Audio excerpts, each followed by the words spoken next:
জোটে তার যাওয়া প্রয়োজন এনসিপির মনে হয়েছে এই না ভাই এসব ফালতু কথা আপনি বলতে পারেন না। এই ধরনের ট্যাগিং রাজনীতি করে আওয়ামী লীগ অনেককে হত্যাযোগ্য গড়ে তুলছে। আপনি একটু আগে বলতেছেন যে আমরা ছাত্রলীগের দলে ছিলাম, হেলমেট ছিলাম, এখন আবার বলতেছেন না ভাই আমি বলি এখন আবার বলতেছেন অধিকাংশ শিবির ছিলেন। তাহলে অধিকাংশ যদি শিবির আন্দোলন করে এই আন্দোলনের ক্রেডিট আপনি তাকে দেন। আবার আপনি আমাকে এটা বলেন আমি সার্জিস আলম ভাই শেষ করে প্লিজ আমি সার্জিস আলম 2017 সালে যেদিন ঢাকা বিশ্ববিদ্যালয়ে গেছি ওই ঢাকা বিশ্ববিদ্যালয়কে যখন এইরকম ছাত্রলীগের আওয়ামী লীগের অধীনস্থ একটা ক্যাম্পাস বানায় রাখা হয়েছিল আমাকে যখন গণরুমে প্রথম দিন গিয়ে উঠতে হইলো তখন আপনারা কথাই ছিলেন যখন না কোনোদিনও না আপনি আমার কথা শুনে না শুনে আপনি বলতে পারেন না। আমাকে যখন গণরুমে থাকতে হইলো গেস্ট রুম না আমারটা শুনতে হবে আপনার কথা সময় বলিনি। আমাকে যখন গণরুমে রাখছে গেস্ট রুমে রাখছে আমাকে যখন অত্যাচার করলো নির্যাতন করলো না শেষ করতে হবে ভাই। আপনি যখন পড়ছেন তখন এটা ছিল কিনা আমি জানি না। আমি যখন পড়ছি আমারটা বলতেছি আমাকে যখন গেস্ট রুমে রাখা হইলো প্রোগ্রাম করানো হইলো আমাকে যখন একজন আওয়ামী লীগের মন্ত্রীকে সালাম দেওয়ার জন্য ঘন্টার পর ঘন্টা মধুর ক্যান্টিনে দাঁড় করে রাখা হইলো তখন আপনার এই সিভিল সোসাইটি কোথায় ছিল? যখন ঢাকা বিশ্ববিদ্যালয়ের শিক্ষকরা এক একটা দালালের ভূমিকা অবতীর্ণ হইলো যখন আমাকে ওই ক্যাম্পাসে ওই নেতাদেরকে সালাম দিয়ে মাথা নোয়া নোয়া চলতে হয়েছে 3 বছর তখন আপনার এই সিভিল সোসাইটি আপনারা কোথায় ছিলেন? আমাকে এটাতে বাধ্য হইতে হয়েছে। এরপরে আমার জায়গা থেকে যখন সুযোগ হয়েছে আমি মাথা উঁচু করে দাঁড়াইছি। ওই অভ্যুত্থানের সামনের সাইডে যখন 2টা ছেলে দাঁড়াইছিল এর মধ্যে একটা ছেলে ছিল সার্জিস আলম। এই সার্জিস আলম দাঁড়াইছিল এটা রিস্ক জেনে যে হয় সে বেঁচে থাকলে তার কোনদিন সরকারি চাকরি হবে না এটা জেনেই দাঁড়াইছিল। সে যদি ওখানে বেঁচেও থাকে ভাই শেষ করি এইটাই তাহলে না এইটাই তাহলে আমি দাঁড়াইছিলাম আমি সামনে দাঁড়াইছিলাম আপনি আগের ওটা বলতেই পারেন না আপনি আগের ওটা কোনোভাবে এই কারণে বলতে পারেন না আমি দাঁড়াইছিলাম আপনি দাঁড়ান নাই অবশ্যই আপনি আসবেন কেন এটাই মানে আমি ওই আমি ওই রিস্ক আমি শেষ করি কথা বলতে যাবেন আমি শেষ করি এটা তো হয় না তো উনি একা কথা বলে যাবেন না না এটা কি হলো না সময় আমি বলি না আপনারা আসেন কোথায় না আপনি আপনার জায়গায় করছেন কিন্তু আমি আগে দাঁড়াইছি তো রাস্তায় আপনি আপনার জায়গায় করেছেন কিন্তু 18 তে করেন আপনি শুধু 24 এ আমার 14 তে বয়স কত যে আমি এটা করব আপনি কিভাবে কথা বলেন অংশগ্রহণ করতে বাবু সার্জিস শেষ করুন সার্জিস শেষ করুন ছাত্র রাজনীতির যে ব্যাপার সেটা আমার যখন করার ছিল আমি করেছি বাবু সার্জিস শেষ করুন সার্জিস শেষ করুন আমি শেষ করি শিবিরকে হত্যাযোগ্য করে তুলছেন ঢাকা বিশ্ববিদ্যালয় বলছে একটা শিবির গড ধইরা ধইরা জবাই কর আপনারা মুখে কোনো পেটে করছেন শিবির যখন তাকে ধরে ধরে পিটানো হইছে তাকে খুন করা হইছে হত্যা করা হইছে একটা মানুষ শেষ পর্যন্ত যখন আপনারা কেউ তার পক্ষে দাঁড়ান নাই যেই মনে করেন 25 বছরের ছেলেটা শিবির করে ওই ছেলেটা তো তার আগের কোনো কিছুর সাথে সম্পর্ক নাই তার তো বেঁচে থাকার অধিকার আছে তার পরিবারের সাথে থাকার বাঁচার অধিকার আছে তাকেও যখন শুধু একটা আদর্শভিত্তিক রাজনীতি করার কারণে হত্যাযোগ্য করা হয়েছে সে গুপ্ত হয়ে গেছে। এই গুপ্ত হওয়ার কারণে আপনি যদি তাকে এখন দায় দেন এই দায় আপনারও নিতে হবে সে কেন গুপ্ত হইতে হইলো। আর আমার কথা যদি বলেন আমি শেষ করি আমরা শেষ করি আমার লাইনটা আমি শুধু শেষ করতে হবে ভাই মানে দিন শেষে একটা মিনিট বেশি বলেছি দিন শেষে শুধু একটা জিনিস মনে রাখতে হবে ভাই দিন শেষে শুধু একটা জিনিস আপনি অবশ্যই ভাইকে দিবেন দিন শেষে শুধু একটা জিনিস মনে রাখতে হবে যেটা হচ্ছে আমরা পুরো প্রেক্ষাপটটা না জেনে ব্যক্তিগত চিন্তা কারো উপরে চাপিয়ে দিতে পারি না। এনসিপির রাজনীতি করবে এনসিপি নির্বাচনের প্রয়োজনে সেটা করেছে নির্বাচন শেষ হয়েছে এখন এনসিপির যেটা বাংলাদেশের স্বার্থে জনগণের স্বার্থে দলকে সামনের দিকে এগিয়ে নিয়ে যাওয়ার জন্য যেটা যৌক্তিক মনে হবে এনসিপি তার জায়গা থেকে ওইটা করবে এবং আমরা শুধু এইটুকু স্পষ্ট করে বলি আমরা এখনো এটা মনে করি যে মুক্তিযুদ্ধই আমাদের ভিত্তি এবং 24 হচ্ছে আমাদের নতুন করে আমাদের একটা পুনর্জন্ম। এই ভিত্তিটাকে মেনে আমরা আমাদের এই 24-এর আকাঙ্ক্ষাটা ধরে সামনের দিকে চলবো। জনগণ যদি আমাদেরকে মনে করে প্রাসঙ্গিক আমরা প্রাসঙ্গিক থাকবো জনগণ যদি মনে করে প্রাসঙ্গিক না আমরা প্রাসঙ্গিক থাকবো না। কিন্তু কেউ যদি কোনো কিছু চাপিয়ে দিয়ে ব্লেম গেম খেলে মানুষকে বিভিন্ন ভাবে তার চিন্তাটা চাপিয়ে দেওয়ার চেষ্টা করে এটা টিকবে না। সাজিস আর সময় নাই মাওলানা 30 সেকেন্ড পাবেন এক্স্যাক্টলি তারপর আপনি যদি কথা বলেন আমি বন্ধ করে দেব। আপনি দেখেন আপনি কথাই বলতে দিলেন না আমি আপনাকে অনেক কথা বলতে দিয়েছি। এইভাবে আদর্শবাদী রাজনীতি তাহলে থাকে না আদর্শের জন্য মানুষকে অনেক যুদ্ধ করতে হয় অনেক লড়াই করতে হয় এবং আমরা যে এই শিবিরের ছাত্রদের জন্য কখনো কিছু বলিনি এটা হতে পারে না। আমাদের গণমাধ্যম থেকে শুরু করে ব্যক্তিগত পর্যায়ে আমরা সব সময় দল ও মত নির্বিশেষে সকলের মতামত প্রকাশের পক্ষে থাকি এখনো আছি। চাপিয়ে দেবার যে রাজনীতির কথা সার্জিস বললেন আমরা অবশ্যই চাপিয়ে দেবার রাজনীতির বিরুদ্ধে বলেই এই কথাগুলো বলছি। চাপিয়ে দেওয়া যাবে না এবং এইভাবে জামাতের পক্ষে চাপিয়ে দেওয়া যাবে না বাংলাদেশের মানুষকে। সাম্প্রদায়িক রাজনীতির বিরুদ্ধেই বাংলাদেশে জন্ম হয়েছিল 71 সালের উনি বললেন 71-এর মুক্তিযুদ্ধের চেতনায় 24 হয়েছে মুক্তিযুদ্ধের প্রধান চেতনা ধর্মনিরপেক্ষতা এবং এই ধর্মনিরপেক্ষতা সমাজতান্ত্রিক যে আদর্শ সেই আদর্শ থেকেই বিপরীত মুখে পাকিস্তানে যাওয়ার জন্য হ্যাঁ জনগণ তাহলে 71-কে মুক্তিযুদ্ধের কথা বলা যাবে না কারণ মুক্তিযুদ্ধের প্রধান আদর্শকেই আপনারা মানেন না। তাহলে আমরা কিভাবে ধন্যবাদ সময় দিলেন সময় আছে দিয়েছি তো সেটা হচ্ছে যে এখনো 4 মিনিটের বেশি সময় পাবেন। যে প্লাস মাইনাস যে কথাগুলো শুনলাম ভোটের মূল কথাটাই এখানে অনুপস্থিত। সরকারটি কার ছিল সেই সরকার প্রধান কি বলেছিল যে তরুণরা শিক্ষামন্ত্রী হবে, তরুণরা এমপি হবে, সবই তো হলো। এই সরকারের ভূমিকাটা কি ছিল এই নির্বাচনে? কারণ যে দলের কথা বলা হলো সে দল 4টি ফ্রন্ট খুলেছিল। 1 নম্বর ফ্রন্ট হচ্ছে সব ইসলামী ভোট এক বাক্সে আনা, সেটা হয়নি, ইসলামী আন্দোলন চলে গেল। 2 নম্বর ফ্রন্ট হচ্ছে যে এনসিপিকে সাথে নেওয়া, নিয়ে যে এনসিপি 125টি আসনে তারা প্রার্থী দিয়েছিল তাদেরকে 30টিতে নামিয়ে আনলো। যে এনসিপির সামনে অনেক সম্ভাবনা ছিল একটি আলাদা দল হিসেবে দাঁড়ানোর, একটা প্রগতিশীল দল হিসেবে দাঁড়ানোর, সেটিকেও তারা তাদের কবজায় নিয়ে নিল। 3 নম্বর ফ্রন্ট হচ্ছে, হ্যাঁ 3 নম্বর ফ্রন্ট হচ্ছে তারা পারবে না, আওয়ামী লীগ আসলেই পারবে না, সেটা আমরা দেখতে পাবো। কারণ তারা 2014 সালে যখন রাতের একক নির্বাচন হয়েছিল, 18 সালে নির্বাচন হয়েছিল, এই সমস্ত ছাত্র নেতাদেরকে আমরা একটি টু শব্দ করতে শুনিনি। তারা একটা কোটা বিরোধী, আমাকে আপনার সঙ্গে আমি কোনো কথা বলিনি। আমি ছাত্র আন্দোলনের বিষয়টা সম্পর্কে খুব ভালো জানি, আমি নিজে ছাত্র আন্দোলনের সঙ্গে জড়িত ছিলাম। 14, 18, 24 নির্বাচনের পর, আওয়ামী লীগের এই ছল চাতুরী নির্বাচনের পর ছাত্ররা কোনো কথা বলেনি, কেউ কোনো, তারা বরং সে বঙ্গবন্ধুর নামে কীর্তন গেয়েছে তখন। তারপরে এই কোটা বিরোধী আন্দোলন করতে গিয়ে তারপরে সে তারা একটা আন্দোলন করেছে এবং অবশ্যই তারা সেখানে নেতৃত্ব ছিল। কিন্তু সেটা কিন্তু নির্বাচন বিরোধী আন্দোলন নয়। নির্বাচন যখন তারা ছলে বলে কৌশলে করলো, সেটার বিরুদ্ধে কেউ দাঁড়ায়নি। তখন সবাই তেল দিয়েছে, সব শ্রেণী পেশার মানুষ গিয়ে তেল দিয়েছে দেখেই এত বড় একটা কাঠামো তৈরি হতে পেরেছিল। সেখানে ছাত্ররাও ছিল, তখন তারা গিয়ে ছাত্রলীগে হেলমেট বাহিনী হয়েছে। এবং তারপরে যখন তারা এখন এসে সকল গণ অভ্যুত্থানের কৃতিত্ব তারা নিতে, তারা এটা হাইজ্যাক করতে চাচ্ছে। গণ অভ্যুত্থান কারো কোনো সাম্প্রদায়িক শক্তির নয়। বিএনপি সবচেয়ে বেশি বড় স্টেক হোল্ডার, 12 সাল থেকে তারা আন্দোলনে ছিল। 50 লক্ষ নেতাকর্মীর নামে বিএনপির মামলা ছিল এবং তারা বলছে যে বিএনপির ভোট নাই, আওয়ামী লীগ তাদেরকে পাশ করিয়েছে। তাহলে 4 থেকে 7% ভোট হচ্ছে জামাতে ইসলামের। সর্বশেষ গ্রাহ্য যে নির্বাচন 2008 সালে, সেই ভোট কি করে এইখানে 40%, 36% হয়ে যায়? তরুণরা কোথা থেকে ভোট দিল? তরুণরা দেশের ইতিহাস ঐতিহ্য জানে না, তারা কি মুক্তিযুদ্ধের ইতিহাস জানে না? এবার মুক্তিযুদ্ধ এবং ধর্মাশ্রয়ী রাজনীতি মুখোমুখি দাঁড়িয়ে গিয়েছিল।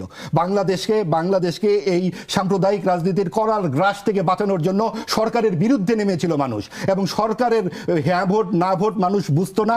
মানুষ ভেবেছে যে সরকারের বিরুদ্ধে দিলে হবে না ভোট। না ভোট হ্যাঁ ভোটের গণনা রাত কটার সময়? আপনি তো টেলিভিশনে ছিলেন, আমরা নিজেরা কথা বলি নাই রাত 1টা পর্যন্ত, কোথায় হ্যাঁ ভোট না ভোটের কোনো কিছু আসতেছে না কেন? এবং সেটা কিভাবে কি মিলানো হয়েছে এবং নানান জায়গায় এবং এই অবশ্যই ইঞ্জিনিয়ারিং হয়েছে, সরকার সেটা করেছে। এবং আরেকটা ব্যাপার হচ্ছে আমি বলি সংসদ নির্বাচনে না, পুরোটার মধ্যে নানান রকম ইঞ্জিনিয়ারিং হয়েছে। পুরোটার মধ্যে যাদের এজেন্ট নাই, যাদের এজেন্ট দিতে পারে না, সেই তারা এমপি হয়ে গেছে। এবং এটা অনেক যারা তারা বলছে কি আওয়ামী লীগ নাকি কি বিএনপি তৃণমূলে যায়নি। ভাই 40-50 বছরের একজন রাজনৈতিক নেতা, তাদেরকে 1 বছর 2 বছর এখানে অনুপস্থিত থাকলেই এটা চলে যাবে? আপনাদের তো 1 বছর পূর্ণ হচ্ছে 26শে ফেব্রুয়ারি, 28শে ফেব্রুয়ারিতে 1 বছর পূর্ণ হচ্ছে। এরকম একটা রাজনৈতিক দল এইভাবে টেনে নিয়ে সরকার এই জায়গায় বসিয়েছে, কারণটা কি? কারণ তারা চেয়েছে গণ অভ্যুত্থানের কিছু প্রভাব থাকুক, এবং অবশ্যই চেষ্টা করেছে, তারা তো যথেষ্ট চেষ্টা করেছে। তারা নিউ ইয়র্কে নিয়ে গেছে, তারা যখন জাদুঘর বানালো গণভবনে, নিউ ইয়র্কে যাকে নিয়েছিল অর্ধেক তো নাই, অর্ধেক নাই, কারণ তারা গিয়েছে জামাতের সঙ্গে। পুরো তাদের যে মূল ফোর্স নারী শক্তি তো সেখান থেকে চলে গেছে। এবং এনসিপির প্রধান নারী নেত্রী যারা ছিল তাদেরকে এখন আমরা দেখছি না। এটা অত্যন্ত দুর্ভাগ্যজনক। আমরা তো এনসিপির বিপক্ষে কোনো কথা বলতে চাচ্ছি না। এনসিপি হচ্ছে আমাদের প্রগতিশীল রাজনীতির ভবিষ্যৎ, আমরা এটা ভেবেছি। কিন্তু তারা যখন জামাতকে সহি করে দিতে চায়, এই জামাতের মতো মুনাফেকের সঙ্গে যায়, তখন আমাদের প্রশ্ন ওঠে জামাতের পক্ষে আপনারা বলতে পারেন আওয়ামী লীগ কি দোষ করলো? আপনি যখন এক হত্যাকারীর পক্ষে এত কথা বলছেন, আরেক হত্যাকারীকে নিয়ে তাহলে আপনারা অন্তর্ভুক্তিমূলক সমাজই তৈরি করুন। বছর কোথায় দেয় না? আমি এমনি হাসি না, 50 বছর কোথায়? এটা কি বলতেছেন? মানে 91 এর আগে তো দেন নাই অন্তত। কেন আপনি কি বলতেছেন? 77 সালে জিয়াউর রহমান সেই সকল তাহলে জিয়াউর রহমান এটা কেন করছিল? বিএনপি কেন করলো? আমি তো জিয়াউর রহমানকে ডিফেন্ড করতে আসি নাই ভাই। বিএনপি করবে দেখে আপনারা করবেন নাকি? আপনারা বিএনপি যেই ভুল করেছে, আওয়ামী লীগ যেই ভুল করেছে, জামাত যেই ভুল করেছে, বামরা যেই ভুল করেছে, সেখান থেকে উঠে আসা নতুন বন্দোবস্তের দল। আমরা শুনলাম যে ভারতীয় আধিপত্যবাদ এবং নতুন রাজনৈতিক বন্দোবস্তের কথা। আমরা এনসিপির কাছ থেকে কি নতুন বন্দোবস্ত পেলাম? আমরা পেলাম যে জামাতের সঙ্গে বসে যাওয়া, আমরা পেলাম নারী বিদ্বেষী একটি দলের সাথে বসে, যেই 16 জুলাই তুমি কে আমি কে, রাজাকার রাজাকার, কে বলেছে স্বৈরাচার স্বৈরাচার স্লোগান, সেই দুটো লাইন খসে গেল। এখন আমরা আর কে বলেছে স্বৈরাচার স্বৈরাচার শুনি না। আমরা শুনি যে দলের শীর্ষ আসনে নারী যেতে পারবে না। এটা আপনারা মানেন? আসলে ব্যাপারটা কি, আমার কাছে মনে হয়েছে ভাইয়ের মধ্যে একটা মানে ইন্টারনাল জামাত বিদ্বেষী অবস্থান আছে। এই জন্য উনি ফেয়ার জায়গা থেকে ভাবতে পারতেছেন না। উনার ব্যক্তিগত আবারও তাহলে চিন্তাটা 1 মিনিট চাইলাম। না, না, চাই না। উনার- তাহলে আপনি ওনাকে দিবেন, না, না, আমাকে উনার দিবেন না ব্যক্তিগত কেন? চিন্তাটা উনি এটা একটা দলের ব্যক্তিগত উপরে আক্রমণ চাপাই দিতে করছেন কিন্তু। পারেন না। উনার ব্যক্তিগত চিন্তাটা আরেকটা দলের উপরে চাপাই দিতে পারেন না। জামায়াত কি মনে করে না মনে করে এটা এনসিপির কাছে কোনো ব্যাপার না, তাহলে এটা তার আপনাদের দলীয় আদর্শিক অবস্থান। চুক্তি, কিন্তু এটা না, তো সম্মতি না, না, না, না, এটা এটা এনসিপির এটা জায়গা থেকে আদর্শিক। না, আমরা ভাই, প্লিজ, সার্ভিসে বলতে এটা পারি। এনসিপির জায়গা থেকে এনসিপির দলীয় অবস্থান, এনসিপির মনে হয়েছে নির্বাচন কোথায় কোথায় পেয়েছে জামাত? রংপুরের কুড়িগ্রাম, গাইবান্ধা জেলা, পুরো জেলা শুদ্ধ, সাতক্ষীরা, আর এইদিকে শহরের অঞ্চলের যেগুলো দরিদ্র এলাকাগুলোতে এইভাবে ভোট একদম, আপনি যদি এলাকা ভিত্তিক ভোট আমরা বাছাই করি, অর্থাৎ অন্য জায়গায় তো পেয়েছে, জিততে পারে না। পরিষ্কার, এটা পরিষ্কার। এগুলো যেমন সার্জিসও হেরেছেন, কিন্তু ভোটও পেয়েছেন। মার্জিনটা হলেও এগুলো জিতেছে তারা, ওইখানে তারা আসনগুলো পেয়েছে বেশি। এখন যে বিশ্বজুড়ে একটা জিনিস ঘটনা ঘটে গেছে, Syria, Iraq, Yemen, Libya, Pakistan, Afghanistan, সেখানে প্রত্যেকটা জায়গাতে আপনার গণতন্ত্রহীনতা, দুঃশাসন, অপশাসন, ধর্মীয় নানান রকম বিষয়বস্তুকে এইসবের সামনাসামনি মুখোমুখি দাঁড় করিয়ে দেওয়া হয়। মানুষের কর্মহীনতা, মানে কর্মশূন্যতা, সেটারও নিদান খোঁজে যে তোমার জন্য সামনে একটা পরকাল অপেক্ষা করছে। কাজে আমাদের এই জায়গাগুলো তো এই যে মানুষ কি খায় তাদেরকে এইগুলো খাওয়ানো হচ্ছে। এই ধর্মীয় যে রাজনীতি, আপনি দেখুন শরিয়া আইনের ব্যাপারে জামাত কি বলেছে। জামাত চলে গেছে আল জাজিরাতে যখন ইন্টারভিউ দিয়েছে, তারা বলেছে যে আমরা ধাপে ধাপে শরিয়া আইন জারি করব। আবার যখন তারা যুক্তরাষ্ট্রের সাথে কথা বলে বা মানবাধিকার সংস্থার সাথে কথা, তখন তারা বলে যে আমরা এখন আধুনিক হয়ে গেছি, আমরা প্রচলিত আইন করব। আবার বলে যে না, প্রচলিত আইন তো মাদকের মতো, আমরা এটা ধীরে ধীরে আমরা শরিয়া আইন করব। অর্থাৎ যখন যেখানে প্রয়োজন। কিন্তু আমরা এটা জানি যে গত 70 বছরের মধ্যে জামাত এই সবচেয়ে বড় রেজাল্ট করেছে এইবার, সবচেয়ে তাদের পজিটিভ রেজাল্ট আসছে, এবং এই রেজাল্ট আসছে আওয়ামী লীগের অনুপস্থিতিতে। আপনি দেখুন আওয়ামী লীগের নাম এখন বললেই বলা হবে যে ভারতীয় দোষর। কিন্তু আমাকে বলতে দিতে হবে, জামাতকে এতখানি আপনারা হাইলাইটেড করে কথা বলতে পারেন, কিন্তু আওয়ামী লীগ নিয়ে কথা বলা যাবে না, কারণ তারা গণহত্যা করেছে। জামাত যদি 30 লক্ষ মানুষের হত্যা করবার পর এত ইতিবাচক কথা বলবার সুযোগ পায়, আওয়ামী লীগ 1500 থেকে 2000 মানুষ হত্যা করার পর তাদেরকে 3 কোটি 4 কোটি লোক মানুষ এখান থেকে সমুদ্রে ফেলে দিতে হবে, এবং এই অন্তর্বর্তীকালীন সরকার এই 3-4 কোটি মানুষকে সমাজের থেকে বের করে দিয়ে একটা শক্তিকে জোর করে এই ভোটের মধ্যে বড় শক্তি হিসেবে যুক্ত করেছে। এবং এইখানে অনেক বেশি যেটা হয়েছে, আওয়ামী লীগের ভোটে অংশগ্রহণ করা উচিত ছিল। আওয়ামী লীগের ভোটে অবশ্যই অংশগ্রহণ করা উচিত ছিল, যে যদি জামাত পারে আওয়ামী লীগ কেন পারবে না। এখন এটা বললেই আপনি ভারতীয় দোষর এবং নানান রকম সন্ত্রাস করা হবে। কিন্তু কথা হচ্ছে আওয়ামী লীগের দল হিসেবে বিচার হওয়া উচিত কিনা, জামাতের যেইভাবে বিচার হওয়া উচিত আওয়ামী লীগেরও সেইভাবে বিচার হওয়া উচিত। জামাত যদি 30 লক্ষ লোকের খুনের সঙ্গে জড়িত থেকে, পুরো দেশ এবং জাতির বিরুদ্ধে দাঁড়িয়ে থেকে, আজকে তারা মানুষ এখন খায় না, এবং 72-এর করে নাই দেখে এই দায় আমরা এখন কেন বহন করব? আমাদের গত 54 বছরে প্রত্যেকটা দলের হাতে, প্রত্যেকটা রাজনৈতিক দলের হাতে রক্ত আছে, প্রত্যেকটা নিশ্চয়ই। এই গণ আন্দোলনের মতো রক্ত নাই, এই গণ আন্দোলনে যেভাবে রক্তপাত হয়েছে সেভাবে তো নাই। মুক্তিযুদ্ধে কি এই আন্দোলনের চেয়ে কম ইয়েতে গেছে?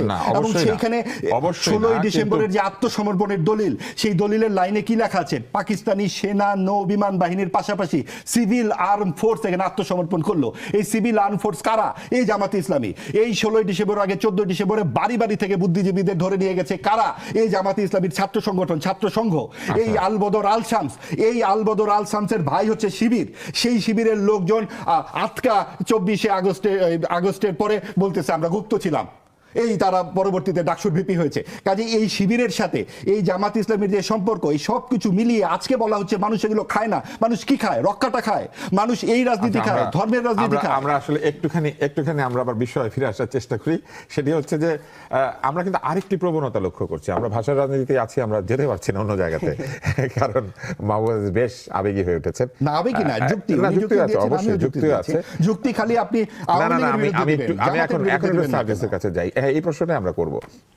আমরা দেখছি যে ভাষার শুদ্ধতা রক্ষার প্রশ্ন যখন আসে, তখন বাংলা ভাষার শুদ্ধতা নিয়ে বলতে গেলেই আমরা শুনেছি যে না, এটা মানুষ তো এইভাবে বলছে না, মানুষ যেভাবে বলছে ওইভাবে বলতে হবে। এই রাবীন্দ্রিক ভাষা, এই নদীয়ার বাংলা, এই বাংলা আমরা বলবো না, এটা বলবো না, ওটা বলবো না, আমরা আমাদের মতো করে বাংলা বলবো। কিন্তু আমরা লক্ষ্য করছি যে নামাজ আমরা সবসময় বলেছি এটাকে সালাত বলতে হবে, কারণ নামাজ অশুদ্ধ, এটা অন্য ভাষা, এটা আরবি না।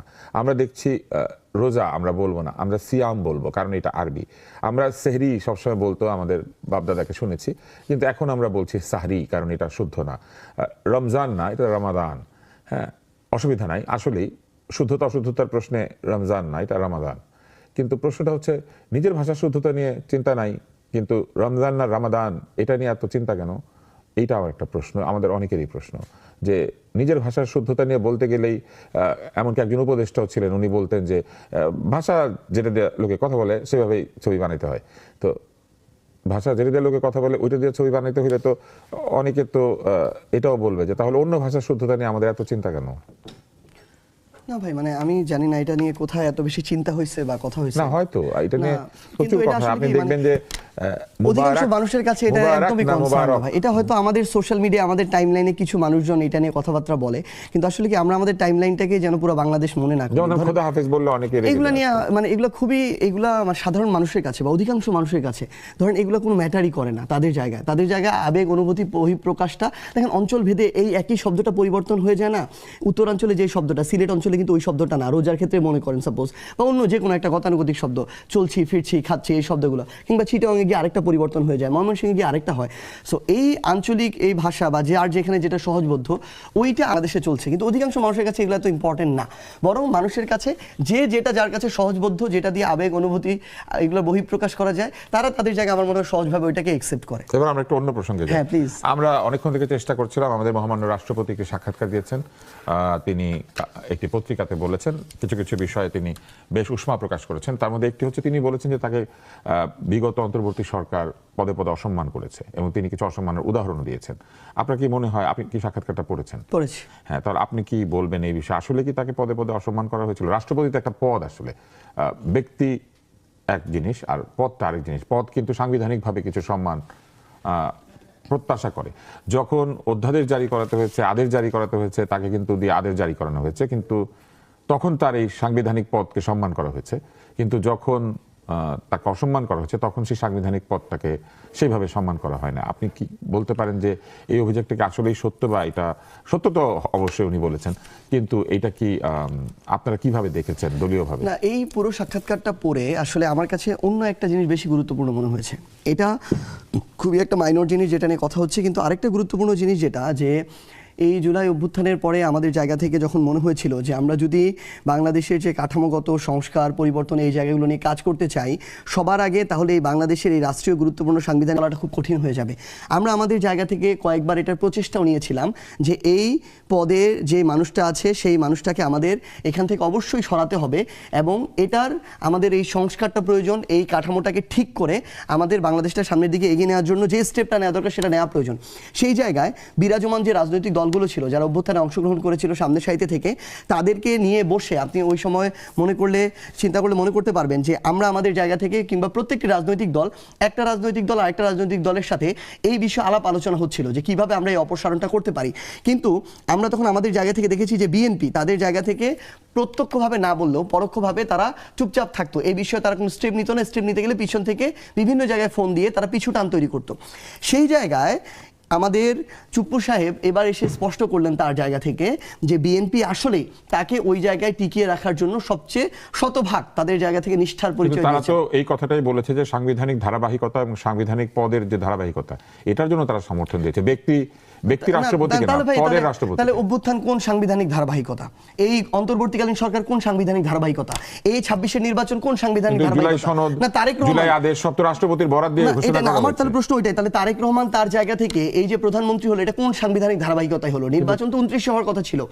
আমরা বরং আপনি যে জিনিসটা বললেন এটাই আমাদের কথাটা ওই জায়গাতেই ভাই, এটা আসলে কি মানে আমরা আমাদের জায়গা থেকে, এটা দুঃখজনক, এটা আমাদের এই দায় আমি স্বীকারও করি যে আমাদের এই অভ্যুত্থানটার পরে আমাদের জায়গা থেকে ওইটুকু ভূমিকা যেটুকু আমাদের পালন করা দরকার ছিল, যে স্টেপটা নেওয়া দরকার ছিল, আমাদের অভিজ্ঞতার ঘাটতির জায়গা থেকে বলেন কিংবা বিভিন্ন অসহযোগিতার কারণ থেকে বলেন, আমরা এগুলো করতে পারি নাই দেখে আজকে এই টকশো টেবিলে কিংবা কালের কণ্ঠর ওই সাক্ষাৎকারে কিংবা এই বিভিন্ন গুরুত্বপূর্ণ মিডিয়া হাউসের এখন টপিক হয়ে উঠেছে শেখ হাসিনার আমলের রাষ্ট্রপতির সাক্ষাৎকার। এটা আমাদের ব্যর্থতা।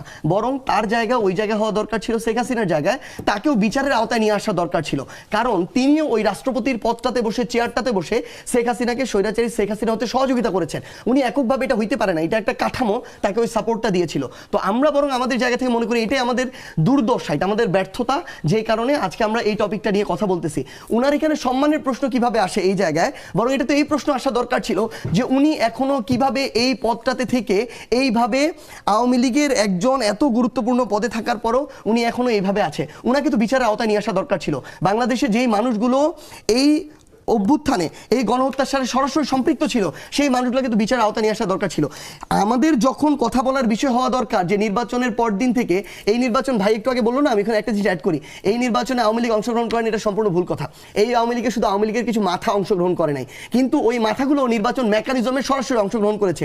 আমি জানি না বিএনপির কেউ কারো জায়গা থেকে সরাসরি শেখ হাসিনা শুধু শেষ করি, আমরা আপনাকে এই পর্যায়ে ফেরত আসবো, আপনি এই লাইনটা শেষ করেন। হ্যাঁ, মানে আমার এখন মানে এটা আমরা জানি না যে বিএনপির একদম ঊর্ধ্বতন পর্যায়ের কেউ আওয়ামী লীগের ঊর্ধ্বতন পর্যায়ের মানুষদের সাথে বৈঠক করে এই নির্বাচনটা হচ্ছে বিএনপি প্লাস আওয়ামী লীগের একটা সমন্বিত নির্বাচন, মাঠের ভোটও ওই কথাটাই বলে, না হলে কোনোদিন